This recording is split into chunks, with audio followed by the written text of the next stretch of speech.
Hey, welcome back to my channel. So, we are back with another review of Love and Marriage Huntsville. This is going to be Season 3, Episode 3. Now, listen, last week was a rough week, okay? A few folk got dragged within an inch of their life.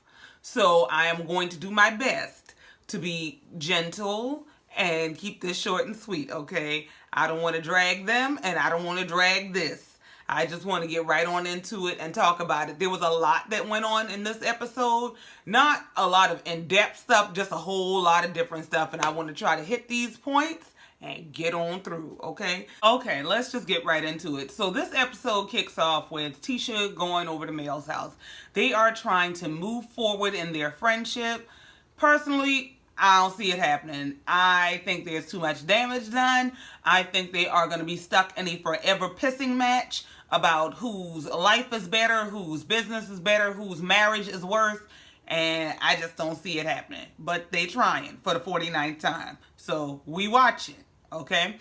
They sit down to talk and they're just chatting about what's going on in Tisha's life, and that they're just so busy at Blaque and they're developing this new wine and all these great things.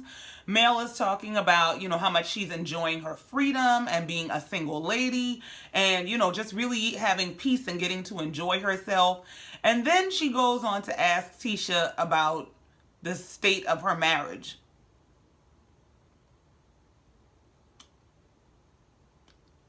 Okay. So Tisha starts to say how, basically there's an absence of romance in her marriage, that they're, handling a lot of business and they find themselves, bogged down in the business and they seem to be forgetting the romance and skipping date nights and things of that nature. Mel does tell her that, oh no, you got to put that first and you need to, run a bath and put some candles around the bath and things like that, which is kind of decent advice. I just don't know how genuine it is. She also suggests that they go see Dr. Francis. The same Dr. Francis that she and Martell went to see. Dr. Francis, I don't mean no harm, but Tisha, don't you take y'all ass down there to Dr. Francis, okay? Marceau don't even think he needs to be an active participant in parenting as long as he is the primary provider of the household. Do not take your ass down there to Dr. Francis, okay? You're going to get your feelings hurt. I'm not saying that, y'all can't do some kind of counseling, but I just don't see Dr. Francis being a match. Just like it just wasn't a match for Martell. I just don't see it being a match, okay? Yes, it is a good idea to service your relationship through therapy even before you have issues or before it gets bad. However, I don't know if that's where y'all want to go. Personally, I'm not a fan of somebody suggesting something for me that didn't work for them. Now, I get different strokes for different folks, but no, we ain't gonna do that. And I imagine that there has to be some sting in hearing Tisha talk about, all the things she and Marceau have going on, especially when Mel and Martell had been, the big business couple. They had, they were the movers and shakers. And once your marriage has fallen apart and you got to hear about, what's going on with theirs, I kind of think that's why she asked about the state of the marriage, because Tisha had already said, that she and Marceau have all these different business ventures going on. Why are you so curious about the state of their marriage? How are y'all doing? And of course, she relates that to her and Martell's experience, that, you want to make sure that he's not, on a different page. And, because I was out there making a bunch of sacrifices and I realized too late that he wasn't making the same sacrifices. He was doing other things. Which may be true, but let's just not project. And for damn sure, let's not send people to the place where nothing worked for us. Okay? Okay.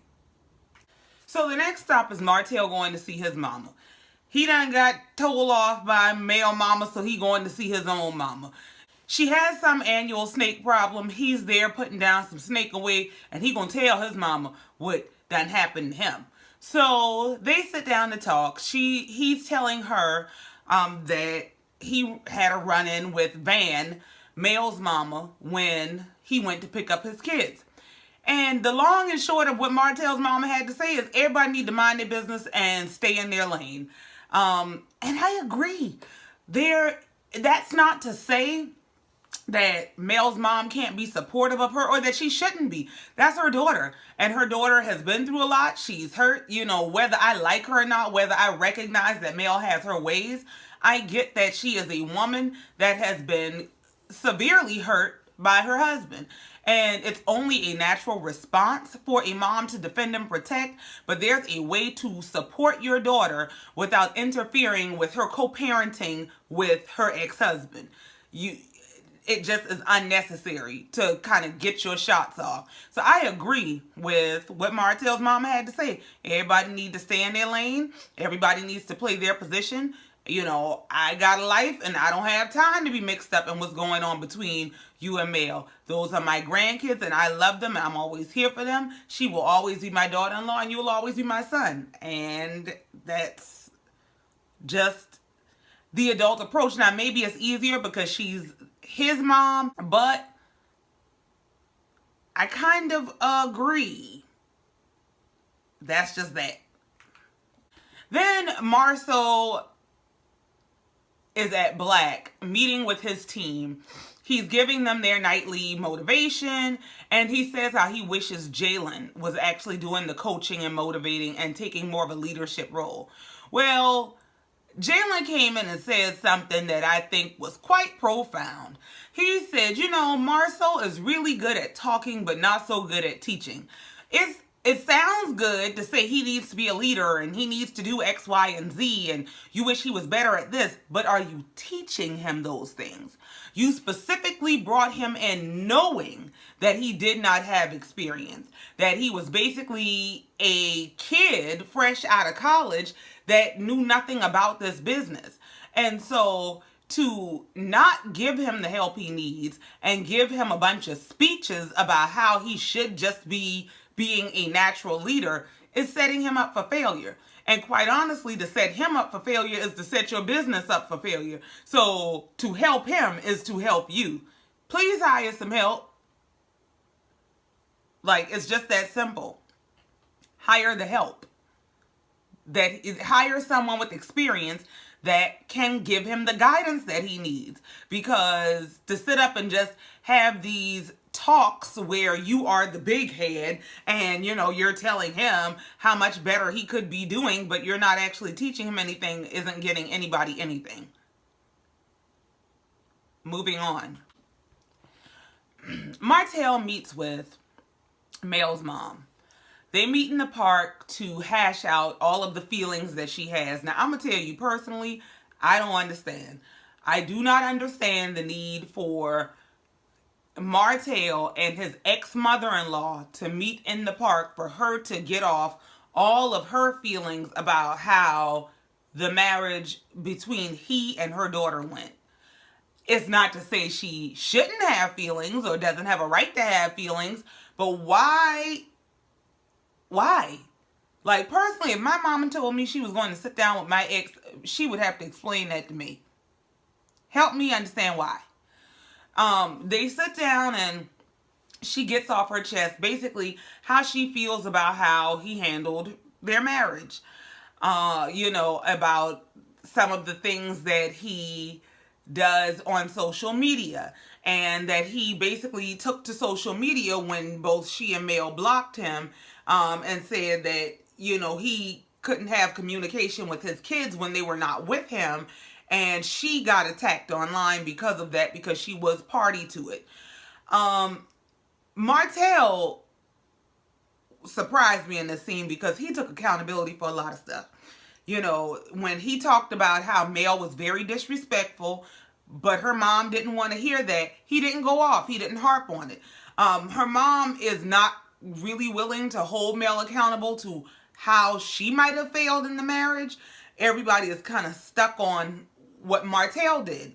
And yeah, and that's, the truth is, no, there is no justification for stepping outside of your marriage. If you're that unhappy, you need to move on completely. If you've made your grievances known and you're not getting any headway, no care or concern or consideration for how you're feeling and what you need, then you may need to consider a separation, a divorce, counseling, whatever y'all need to do.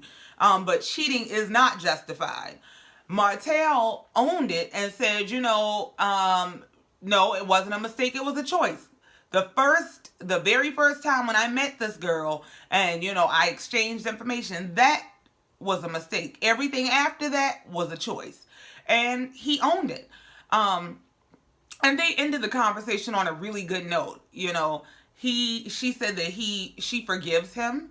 He said that he apologizes sincerely for what he has done and what he has caused. And she said that she's praying for him. So I hope that this is the end of whatever battle and beef they had, and that this helps them to get to a place that is healthy for the sake of those kids. Moving on. We meet Tiffany and her husband. I am quite unimpressed, okay? She and her husband are saying how they are just barely a year married. He has his son and she has the son she gave birth to. That's how she put it. Child, I don't know. They're, these happy newlyweds who are going to be newlyweds forever and hold each other accountable so that they don't fail in their marriage because they've both been divorced. I don't even like these people. I'm going to tell you right now. She struck me as messy on the last episode. She confirmed she is messy on this episode. So there wasn't really much to the scene. It was just a brief kind of introduction to her home life that really ain't nothing to write home about. Okay? Moving on. Destiny's birthday brunch is the ending scene of the show, and this is where Tiffany comes to show her ass. Okay? So everyone is getting together to celebrate Destiny's birthday. Mel arrives first, and then, some other friends of Destiny's, and Kimmy arrives. And they all get to sitting around the table and talking and chatting. And this is where Kimmy finds out that Destiny is divorced. She had no clue. She expresses how she was really, really hurt to hear that she was divorced. And, Destiny is telling her it's okay, don't make me cry. I'm in a much better place. I'm happier. So, let's party and have a good time. I'll be damned if that miserable Tiffany didn't come to just knock all the dishes off the damn table. This girl, oh God, she just reeks of unhappy, okay? She reeks of it. And so she gonna make sure everybody else is unhappy. She takes this opportunity at her, she takes this opportunity to sit down first to say to Kimmy, they acknowledge that their boys go to school together. And she brings up at this table of adult women that supposedly Kimmy's stepson Monster had been vaping in the bathroom at school. How miserable you got to be running kids gossip? What in the hell? Girl, if you don't go find you some business and clip your ends, she irritates me. You don't drag kids into anything, much less some adult foolishness because what this is about is social games where you want to play like your life is together and everybody else is a mess. Girl, you're clearly a mess. When you gotta trick your husband into marrying you, when the man wouldn't propose to you and you tell him to come to the ballpark and you got all kinds of people and cameras and everything else there, and basically we get married today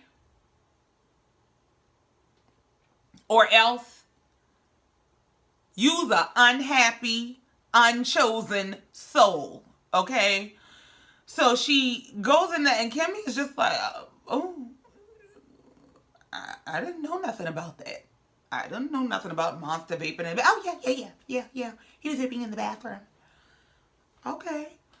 So then, they're talking about Destiny's marriage and, the fact that people didn't know she was divorced and some people didn't even know she had been married.